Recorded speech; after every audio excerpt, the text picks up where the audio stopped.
Welcome back. All right, so this is Black History Month, but it is also upcoming on February 9th. It is Black HIV/AIDS Awareness Day. And here to talk a little bit more about what that means and how we as a community can help support and end this pandemic once and for all, I'm joined by Christina and Richard. Thank you so much for joining us today. Thank you for having us. Thank you for having us. Yes, okay, well, let's start with you, Christina. Kind of explain your role and your mission with this upcoming event. Well, my role with the Ryan White program, I am the billing and claims supervisor specifically to Ryan White patients and claims because we are a grant-funded program and we assist people who are HIV infected and affected. Right. This includes like the people who are living with the disease and those who support them. Right. So. And a little recap, Ryan White probably sounds familiar to a lot of people. Explain who he was and what happened with him. Ryan White was a young man who was living with HIV and AIDS. He was not stigmatized by his role in this. He was a martyr, not a martyr, he was more a pioneer. He had an idea that was more visionary, making sure that everybody with HIV and AIDS were seen, were visible, were taken care of, and were loved. And most of all, he had a mission of love that his mother and those who supported him were going forth with and sharing with, not only on a national stage, but also just locally with different people and trying to educate them and beat the stigma associated with HIV. Especially because I remember Ryan White, I was a young woman, I'm not going to say how young, and you know, it was kind of more about the message that I was receiving was, you're okay to be in the same room, you're okay to shake hands, like it's transmitted through specific ways that you can be in the same place. Richard, kind of talk about some of the events and the education piece that you're going to have on February the 9th. Sure. So we're very excited that we're bringing Dr. Stella Safo from New York City.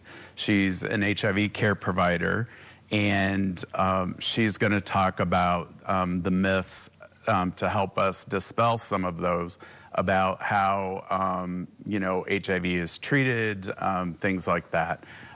We're bringing her here to target the specific population. We are touting this as our community engagement event, and we're really hoping that people turn out and show up because there have been a lot of advances in care, treatment, and prevention over the last 20, 25 years especially. Right, and I've seen that there's quite a few different, you know, like classes and speakers and things like that. Who are you hoping will come out? Who are we kind of targeting here? Just anybody. You really want everyone to come and sort of learn and experience what this is about. Well, we want the entire community because in Toledo, and everybody knows this, Toledo is community. Every individual is welcome. Every individual will be accepted. This is a wonderful, safe space for people to get education and learn.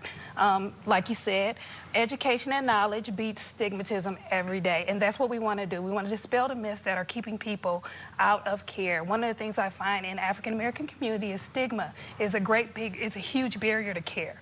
And what we want to do, we at Ryan White, we want to engage the community with education because education, knowledge, and action is what will beat stigma in the end. Absolutely. Now, what kind of, like, specifically are people understanding they have it and just not treating themselves, or they haven't even gotten tested? What's really there?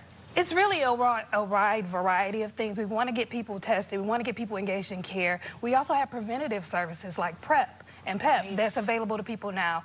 And what we want to do is make sure the community is aware that these things are available to them because we do have the access and the ability to provide. Right. Now, we were talking in the break about momentum. In the 90s and early 2000s, we were all wearing the red ribbons. And then, I don't know, kind of just disappeared for a while, but that also speaks to the support and the money that you're bringing in. Why is it so critical that we continue to really give time, energy, and support to this epidemic?